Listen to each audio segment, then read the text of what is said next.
Welcome to KM tutor. KM টিউটরের পক্ষ থেকে আপনাদের সকলকে শুভেচ্ছা। ফ্রেন্ডস, আজ একটা নিউ ভিডিও নিয়ে তোমাদের সামনে এসেছি। আমাদের যে মাদ্রাসা কমিশনের এক্সাম তোমরা দিয়েছিলে তার কিন্তু ফাইনাল অ্যান্সার কি এসে গেছে। দেখো, আমি লাইভ সরাসরি তোমাদেরকে ওই সাইডে যাব এবং সাইড থেকে কীভাবে তোমরা অ্যান্সার কি দেখবে, হ্যাঁ, তার টোটাল তথ্য কিন্তু এখানে দিয়ে দেবো। এবং তোমাদেরকে এর আগেও বলেছিলাম, দেখবে আমাদের অলরেডি মাদ্রাসার কিন্তু অলরেডি কোর্স আমাদের ছিল, আমাদের সংস্কৃত বিষয় কিন্তু আমরা পড়িয়েছিলাম, আমার ব্যাচ ছিল, পড়িয়েছি। তোমরাও কিন্তু এখান থেকে দেখে নাও যে তোমাদের কতগুলো ঠিক হয়েছে এবং তোমরা পরের যে পার্সোনালিটি টেস্ট যেটা আছে তার জন্য ডাক পাচ্ছ কি না। এবং আশা করা যায় যে ফাইনাল অ্যান্সার কি দেওয়া হয়েছে এক সপ্তাহের মধ্যেই হয়তো তোমাদের রেজাল্ট কিন্তু আউট হতে চলেছে।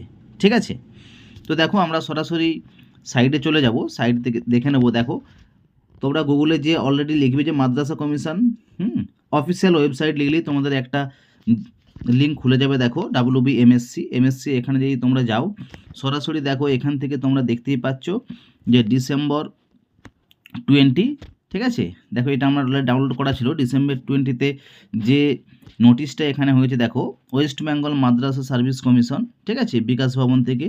এখানে দেখো 20 তারিখ 20-তে ফাইনাল অ্যান্সার কি, দেখো এখানে উল্লেখ করে দিয়েছে ফাইনাল অ্যান্সার কি কোথায় কোথায় আমাদের দিচ্ছে এখান থেকে। তো ফাইনাল অ্যান্সার কি এখান থেকে কিন্তু দেওয়া আছে, তোমরা এখানে চাইলে এখান থেকে দেখে নিতে পারো। এবং তার নিচের যে লিঙ্ক দেওয়া আছে দেখো এখান থেকে যদি আমরা যাই কোন কোন সাবজেক্ট, দেখো এখানে দিয়েছে 9, 10, 11, 12, হ্যাঁ 9, 10, 11, 12 যার যে সাবজেক্ট আছে তোমরা সেখান থেকে কিন্তু দেখে নিতে পারো যে আমাদের যে 9, 10 আছে, 11, 12-এ দেখো আমাদের যেহেতু সংস্কৃত তোমরা এখানকে যাবে, এখান থেকে কিন্তু তোমরা একটা পিডিএফ পাবে। পিডিএফটা তোমরা এখান থেকে দেখে নিতে পারো, কোশ্চেন নম্বর কত, তার অ্যান্সার কত, ঠিক আছে, যাবতীয় তথ্য কিন্তু এখানে দেওয়া আছে। তোমাদের যে কার্বন কপি তোমাদের পাশে আছে তোমরা কিন্তু এখান থেকে এটা অ্যান্সারটা মিলিয়ে নিতে পারো এই জায়গা থেকে। ক্লিয়ার?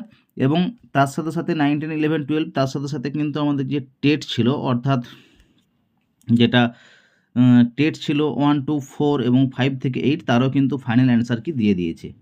অর্থাৎ তাহলে বুঝতেই পারছো যে আমাদের কিন্তু ফাইনাল অ্যান্সার কি এসে গেছে, মানে দিন 7-এর মধ্যেই হয়তো আমাদের রেজাল্ট পাবলিশ হবে। এবং রেজাল্ট পাবলিশ হওয়ার সাথে সাথে কিন্তু কারা কারা পরবর্তী যে স্টেপ সেখানে যাচ্ছ সেটা কিন্তু তোমরা অলরেডি জানতে পারবে। ঠিক আছে, তো আজকের ভিডিওটা আপাতত এ পর্যন্তই। যদি কোনো সূচনা থাকে অবশ্যই পরের ভিডিওতে তোমরা পেয়ে যাবে। নমস্কার।